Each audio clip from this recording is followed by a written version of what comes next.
Oh, if through heaven's gates I should ever roam, with the peace and the tranquillity, sure I'd surely think of home.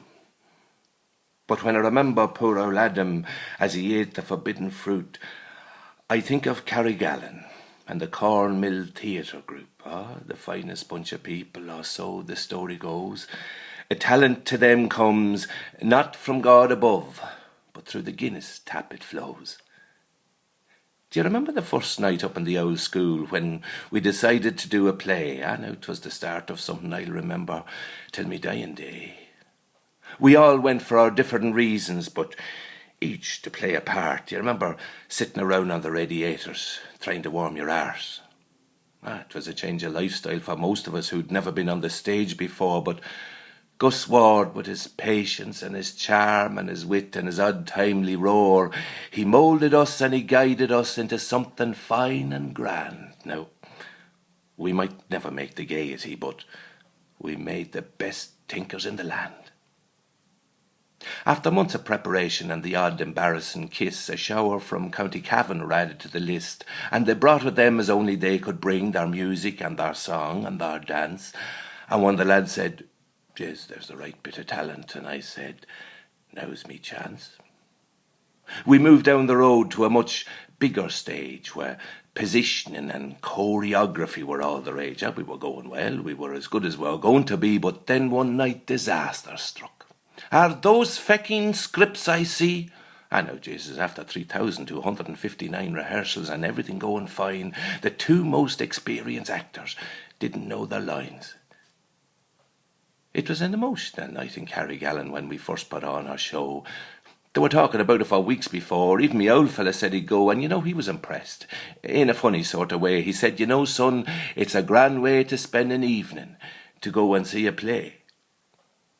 We went to all the festivals, but we got the wrong end of the stick. They said, "Oh, you haven't got enough points to go to it alone." She had no points at all. Jeez, it'd make you sick. No matter. What harm? Next year we'll be back and we'll bring with us, as we always bring, our music and our song and our crack.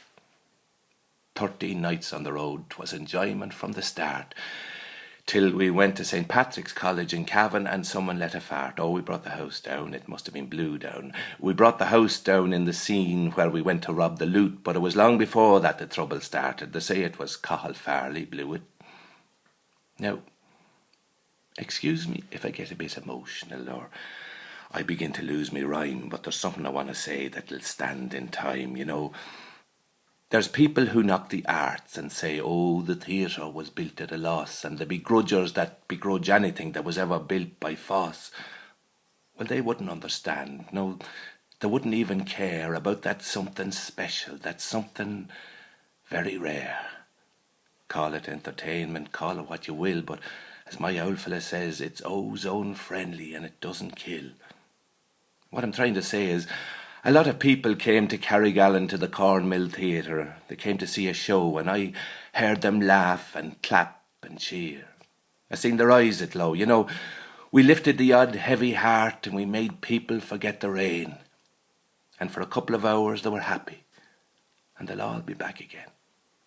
So, if you're the big tinker chieftain or the old woman by the camp, if you're the make-up artist or you saved the show by putting up a lamp, if you sold tickets on the door or swept a dirty floor, sewed curtains late at night or manoeuvred all the lights, if you drove a van or hammered a nail or made the set or made the tea, or if you're the far on G and you never took your bow, here's your stage. Stand up and take it now.